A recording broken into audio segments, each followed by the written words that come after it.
నమస్తే welcome to Balu TV news నేను తరంగిణి ముందుగా బులెటిన్ లో హెడ్లైన్స్ చూద్దాం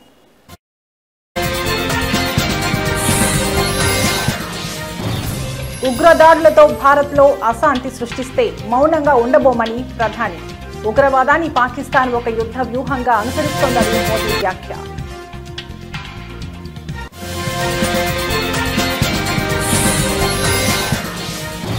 వైసీపీ మాజీ ఎమ్మెల్యే ఆర్కేపై సిఐడి కేసు నమోదు మంగళగిరిలోని టీడీపీ ప్రధాన కార్యాలయంపై దాడి కేసు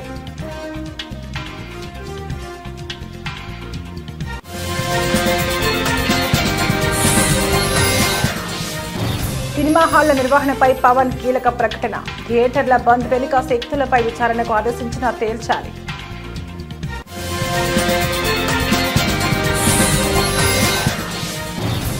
విజయనగరం పేలుళ్ల కుట్ర కేసు 5వ రోజు పోలీస్ కస్టడీలో సిరాజ్ సమీర్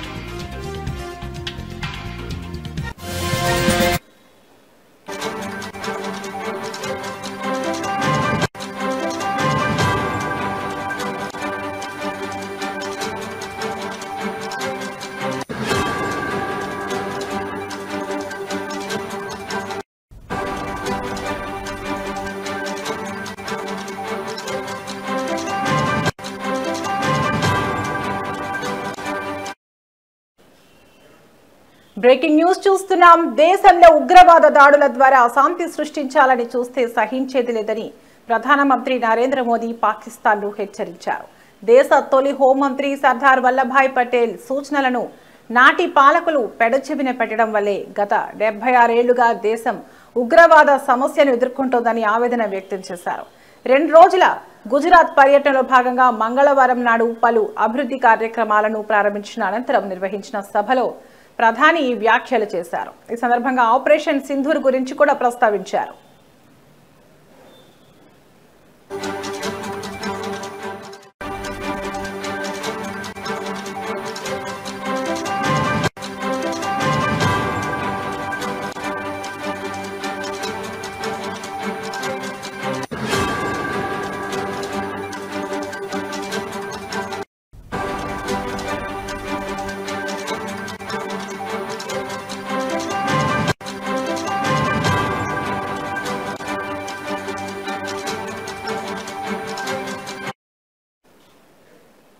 ఉగ్రవాదాన్ని పాకిస్తాన్ ఒక యుద్ధ తంత్రంగా మార్చుకుంది. దీనిని భారత్ సమర్థవంతంగా ఎదుర్కొంటోంది. పాకిస్తాన్లో ఉగ్రవాదుల అంత్యక్రియలకు ఆ దేశ ప్రభుత్వ అధికారులు హాజరై ప్రభుత్వ లాంఛనాలతో నిర్వహించారు. వారి సైన్యం కూడా ఉగ్రవాదులకు సెల్యూట్ చేసింది. ఇది ఉగ్రవాదం కేవలం పరోక్ష యుద్ధం కాదని పాకిస్తాన్ అనుసరిస్తున్న యుద్ధ వ్యూహమని స్పష్టం చేస్తోంది. దీనికి తగిన రీతిలోనే భారత్ స్పందిస్తుంది అని మోదీ అన్నారు.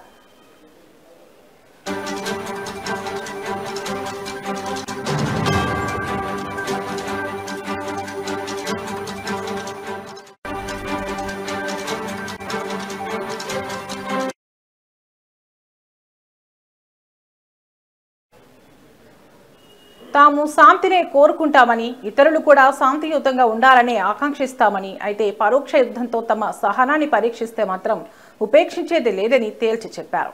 1947 నాటి దేశ విభజనను ప్రస్తావిస్తూ 1947లో దేశం 2గా చీలిన రోజే కశ్మీర్లో తొలి ఉగ్రదాడి జరిగింది. సాయుధ ముఠాల సాయంతో పాకిస్తాన్ కశ్మీర్లోని కొంత భాగాన్ని ఆక్రమించుకుంది.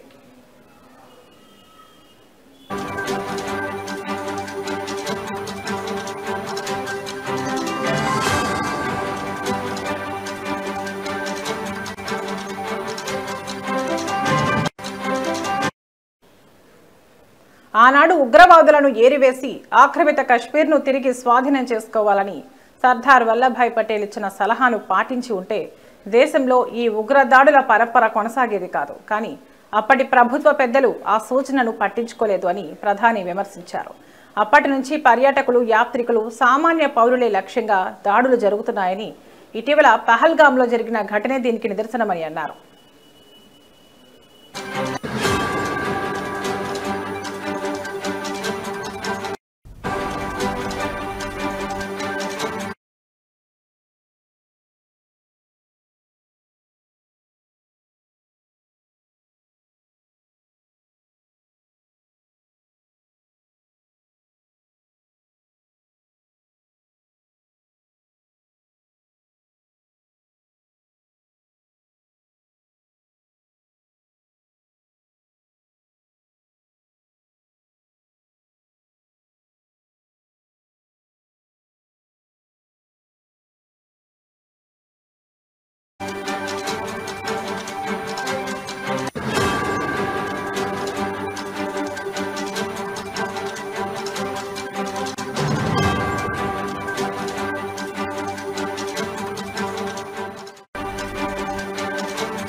బులెటిన్లో మరో బ్రేకింగ్ న్యూస్ చూస్తున్నాం. మంగళగిరి మాజీ ఎమ్మెల్యే వైసీపీ నేత ఆళ్ల రామకృష్ణారెడ్డిపై ఆంధ్రప్రదేశ్ సిఐడి అధికారులు కేసు నమోదు చేశారు.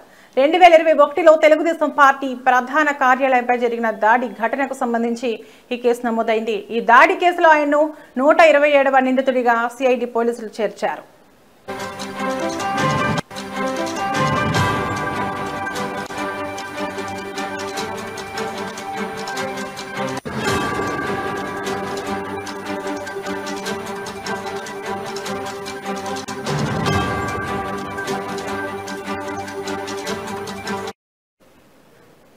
ఇక వివరాల్లోకి వెళితే గత వైసీపీ ప్రభుత్వ హయాంలో 2021 అక్టోబర్ 19న మంగళగిరిలోని టీడీపీ కేంద్ర కార్యాలయంపై కొందరు దుండగులు దాడికి పాల్పడ్డారు. ఈ ఘటన అప్పట్లో తీవ్ర కలకలం రేపింది. అయితే రాష్ట్రంలో ప్రభుత్వం మారిన తర్వాత ఈ దాడి కేసును కూటమి ప్రభుత్వం సిఐడికి అప్పగించింది. ఈ కేసు విచారణను సిఐడి వేగవంతం చేసింది. ఈ కేసులో ఇప్పటికే వైసీపీ మాజీ ఎంపీ నందిగం సురేష్ అరెస్ట్ అయ్యారు.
గత కొద్ది రోజులుగా టాలీవుడ్ సినిమా ఇండస్ట్రీలో సింగిల్ స్క్రీన్ థియేటర్ల నిర్వహణ విషయంలో వివాదం నెలకొన్న విషయం తెలిసిందే.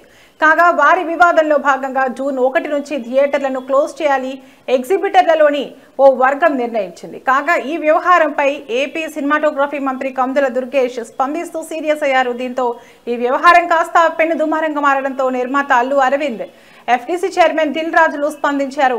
కేవలం పవన్ కళ్యాణ్ హరిహర వీరమల్లు సినిమా సమయంలోనే థియేటర్ల బంద్కు పిలుపునివ్వడంపై మంత్రి అనుమానం వ్యక్తం చేశారు. అలాగే ఇందులో ఏదో కుట్ర కోణం ఉందని, ఈ వివాదం వెనుక ఉన్న వారెవరో తేల్చాలని హోంశాఖకు మంత్రి ఆదేశాలు జారీ చేసిన విషయం తెలిసిందే.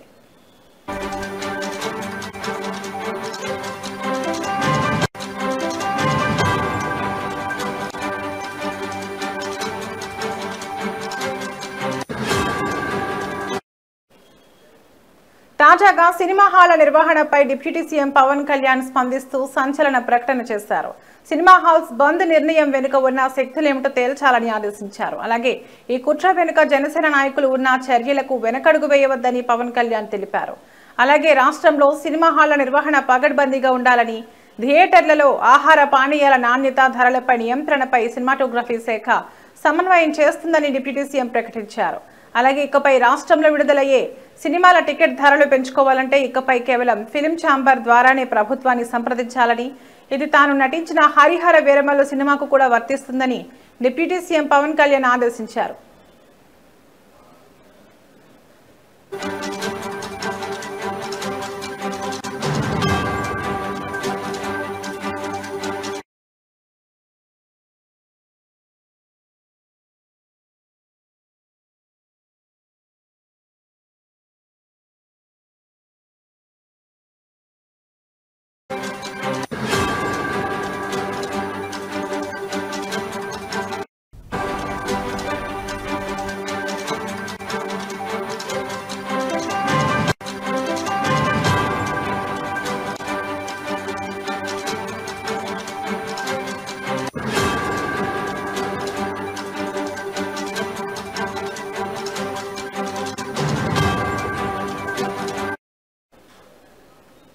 ఓబులాపురం అక్రమ మైనింగ్ కేసులో దోషిగా తేలిన గాలి జనార్దన్ రెడ్డిని హైదరాబాద్లోని చంచల్గూడ జైలు నుంచి బెంగళూరు నగరానికి తరలించారు.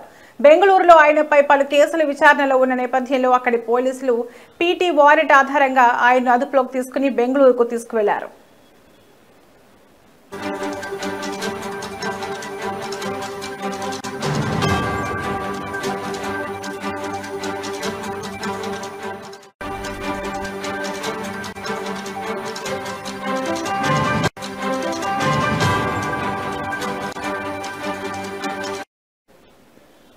గాలి జనార్దన్ రెడ్డి ఓబుళాపురం మైనింగ్ అక్రమాలకు సంబంధించిన కేసులో శిక్ష పడడంతో కొంతకాలంగా చెంచల్గూడ కేంద్ర కారాగారంలో ఖైదీగా ఉంటున్నారు. అయితే కర్ణాటక రాష్ట్రంలోని బెంగళూరులో కూడా ఆయన పలు అభియోగాలను ఎదుర్కొంటున్నారు.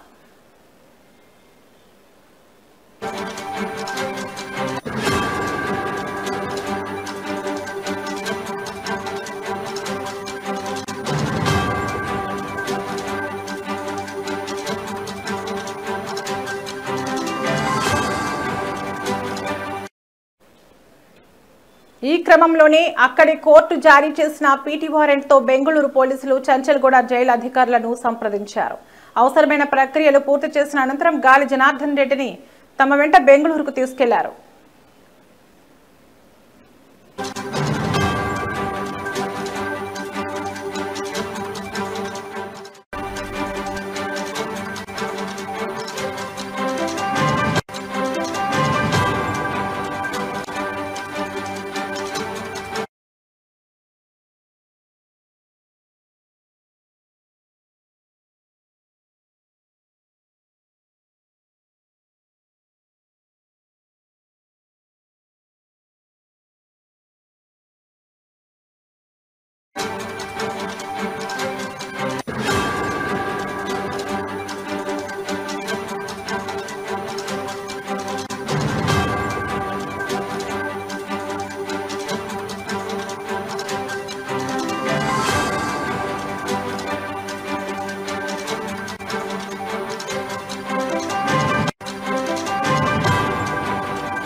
Breaking news. ఉగ్రవాదం పేలుళ్ల కుట్ర కేసులో విచారణ కొనసాగుతోంది. ఇవాళ 5వ రోజు పోలీస్ కస్టడీలో సిరాజ్ సమీర్ ను పోలీసులు విచారిస్తున్నారు. మరో 20 మంది సభ్యులు ఉన్నట్లు ధృవీకరించిన సిరాజ్ సమీర్ ఆ 20 మంది పేర్లు తెలిసినా వారు ఎక్కడున్నారనేది చెప్పడం లేదు. ఆ 20 మంది కోసం తెలంగాణ పోలీసులు వేట మొదలుపెట్టారు. సిరాజ్ అరెస్టు తర్వాత విజయనగరంలో అదృశ్యమైన వారు ఎవరు, హైదరాబాద్ లో సమీర్ ఇంట్లో సమావేశమైన వారు ఇప్పుడు ఎక్కడా అనే వివరాలను పోలీసులు సేకరిస్తున్నారు.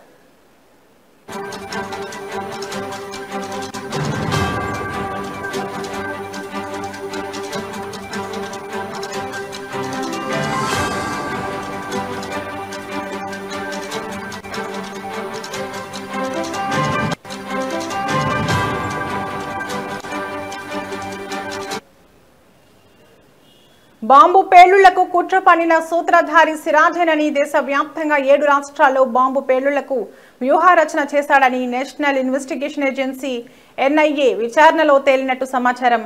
ఉగ్రవాద భావజాలం పేలుడు పదార్థాలు కలిగిన హైదరాబాద్ కు చెందిన సమీర్, విజయనగరం జిల్లా ఆబాద్వీదికి చెందిన సిరాజ్ ఉర్ రెహమాన్ ను ఈ నెల 16న కౌంటర్ ఇంటెలిజెన్స్ అధికారులు అరెస్ట్ చేసిన విషయం తెలిసిందే. కోర్టు ఆదేశాల మేరకు వీరిద్దరిని వారం రోజులు పోలీసులు కస్టడీకి తీసుకున్నారు. విజయనగరం పోలీస్ ట్రైనింగ్ కళాశాలలో ఎన్ఐఏ స్థానిక పోలీస్ అధికారులు విచారణ జరుపుతున్నారు.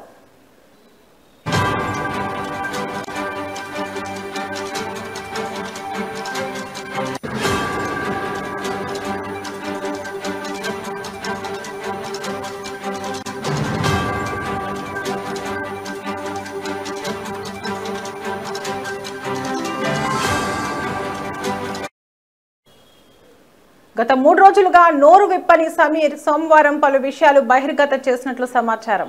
పేలుళ్లకు పథక రచన చేసింది సిరాజేనని చెప్పినట్లు తెలిసింది. అహీం గ్రూప్ కు అడ్మిన్ కూడా సిరాజ్ అని, అతనితో పాటు మరో 20 మంది క్రియాశీలక సభ్యులు ఉన్నారని చెప్పినట్లు సమాచారం.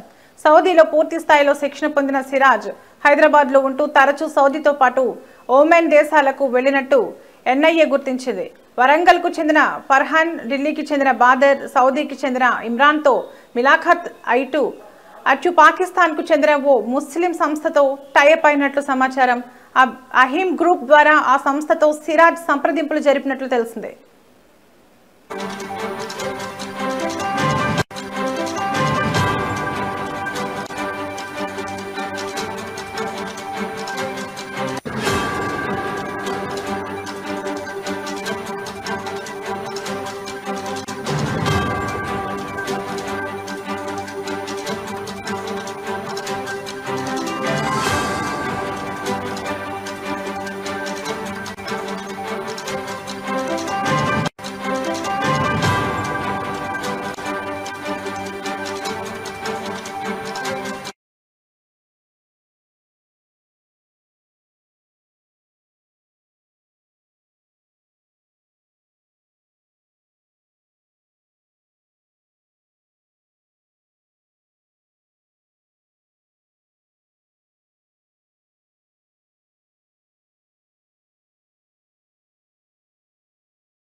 నవభారత నిర్మాత జవహర్ లాల్ నెహ్రూ అని AICC member, PCC general secretary Mallipudi Sriramachandramurthy Kakinada city అధ్యక్షుడు చెక్క నూకరాజు పేర్కొన్నారు. కాకినాడ జిల్లాలో కాంగ్రెస్ కార్యాలయంలో మాజీ ప్రధాని నెహ్రూ 62వ వర్ధంతిని నిర్వహించారు. ఈ సందర్భంగా వారు మాట్లాడారు. 17 సంవత్సరాలు దేశ ప్రధానిగా ప్రజాస్వామ్య, లౌకిక, సామ్యవాద పరిరక్షణ కోసం నెహ్రూ కృషి చేశారన్నారు. నవభారత నిర్మాతగా, పంచశీల ప్రబోధకుడిగా, అలినోద్యమ పితామహుడిగా, పంచవర్ష ప్రణాళికల ప్రాణదాతగా చరిత్ర సృష్టించాడన్నారు.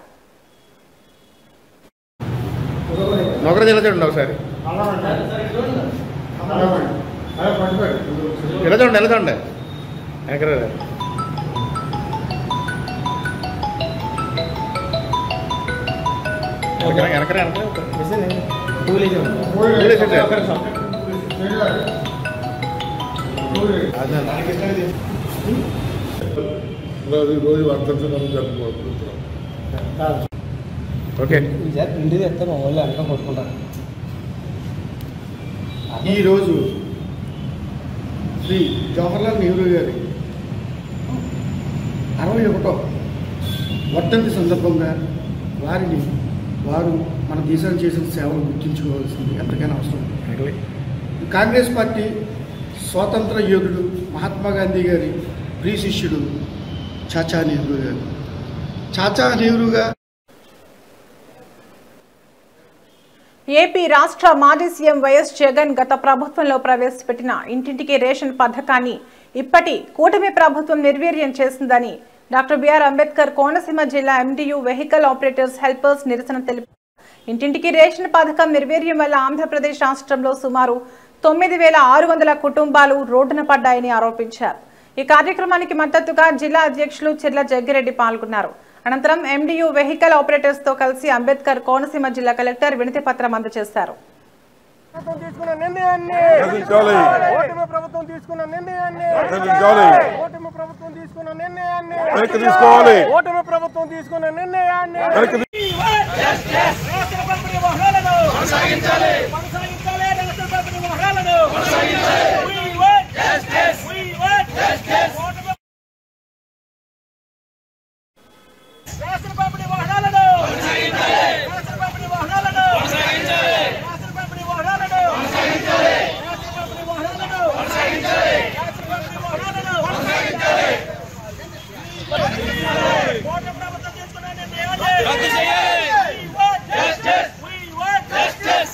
చేసేవాడు కూడా ఆఖరి కోరిక అడుగుతారు సార్.